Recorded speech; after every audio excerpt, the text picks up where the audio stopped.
साथियों, आपका अपने YouTube चैनल में हार्दिक स्वागत है। कर्मचारी साथियों के लिए एक नई खबर निकलकर सामने आ रही है कि इसी महीने आ सकती है नई तबादला नीति। मंत्रियों को मिलेंगे विशेष अधिकार। तो आइए साथियों जानते हैं इस खबर को विस्तार से। साथ ही इसमें आगे लिखा हुआ है कि पिछले 1 महीने से लंबित तबादला नीति अब जल्द जारी हो सकती है। कई बार विचार मंथन के बाद इसे अंतिम रूप दे दिया गया है। तो साथ ही इस प्रकार से जो तबादला नीति है वह बनकर तैयार हो गई है और मोहन सरकार की जो अगली कैबिनेट बैठक होगी इसमें से मंजूरी के लिए लाया जा सकता है। सबसे खास बात यह है कि इस बार की जो तबादला पॉलिसी है या ट्रांसफ़र पॉलिसी है पूरी तरह से ऑनलाइन होगी ताकि तबादलों की प्रक्रिया में पूरी तरह से पारदर्शिता बनी रहे।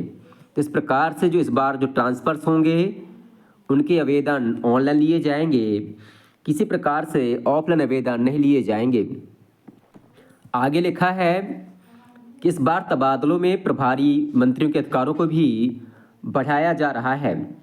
इसका विस्तृत खाका नई शिक्षा नीति के जारी होने पर ही सामने आएगा। आगे लिखा है कि लोकसभा चुनाव खत्म होने के बाद से ही सरकार की तबादला नीति का इंतजार किया जा रहा है। हालांकि इस दौरान सरकार जो है प्रशासनिक ज़रूरतों के हिसाब से छिटपुट तबादले करती रही है, पर अधिकृत ट्रांसफ़र पॉलिसी का अभी भी इंतजार है। इस बार पॉलिसी जो है पूरी ऑनलाइन होगी। सभी विभागों को कहा गया है कि वे इस संबंध में ऑफलाइन की जगह ऑनलाइन फाइल भेजें। इस तबादला नीति में अधिकारियों और कर्मचारियों को विकल्प चुनने के अवसर भी दिए जाएंगे, अर्थात जो कर्मचारी साथी हैं, अधिकारी वर्ग है, वह जो है विकल्प का चयन कर सकेंगे कि उनको ट्रांसफ़र जो है किस स्थान पर करवाना है। इसके अलावा सरकार प्रशासनिक आधार पर जो है तबादले कम से कम करेगी। सरकार की मंशा है कि तबादले 10% से अधिक नहीं किए जाएं। इस पॉलिसी के आने के बाद या आने पर जो है कई विभागों में अधिकारी कर्मचारियों की युक्तिकरण की प्रक्रिया भी पूरी की जाएगी। प्रस्तावित पॉलिसी में कैबिनेट और राज्य मंत्रियों के तबादले करने के अधिकारों का भी उल्लेख होगा। जो प्रथम श्रेणी अधिकारी हैं और द्वितीय श्रेणी अधिकारी हैं और जो तृतीय श्रेणी के कार्यपालक पद हैं जैसे कि नायब तहसीलदार वगैरह होते हैं, इनके तबादले कैबिनेट मंत्री के अनुमोदन के बाद ही किए जा सकेंगे। वहीं तृतीय और चतुर्थ श्रेणी के जो कर्मचारी हैं उनके तबादले का अधिकार राज्य मंत्री को दिए जा रहे हैं। इसके अलावा जिलों के समस्त तबादले चाहे वे किसी भी विभाग के हों, उनकी सूची प्रभारी मंत्री के अनुमोदन के बाद जारी हो सकेगी।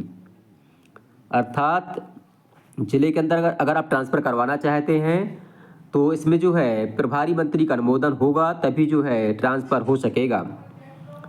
इसमें सांसद और विधायकों की सिफारिशों का भी ध्यान रखा जाएगा। बताया जा रहा है कि तबादला नीति पूरी तरह से बनकर तैयार है। इस पर कैबिनेट की अगली बैठक में चर्चा हो सकती है और शैक्षणिक सत्र शुरू हुए 2 महीने हो गए हैं या 2 महीने से अधिक का समय हो गया है। लिहाजा सरकार सिर्फ बेहद जरूरी तबादले ही करेगी। दूसरी तरफ राज्य के कर्मचारी संगठन अब जो है तबादला पॉलिसी का मतलब विरोध कर रहे हैं या कहें कि तबादला पॉलिसी के पक्ष में नहीं है। उनका कहना है कि शैक्षणिक सत्र शुरू हो गया है, ऐसे में अगर तबादले किए जाते हैं तो कर्मचारियों को अपने बच्चों को स्कूल में प्रवेश दिलाने में दिक्कत आएगी और उनकी पढ़ाई जो है प्रभावित होगी। आगे लिखा है कि 2 साल से हो रहा है इंतजार। जो तबादला पॉलिसी है, तत्कालीन सरकार ने तबादला पॉलिसी जारी नहीं की थी चुनाव के चलते, तो विभागों को सिर्फ जरूरी जो तबादले थे उनको करने के अधिकार दिए गए थे। 2 साल पहले जुलाई माह में जो है तबादला नीति जारी हुई थी, जिसमें 10 दिन तक तबादलों का समय नियत किया गया था, जिसके बाद 5 दिन के लिए और बढ़ा दिया गया था।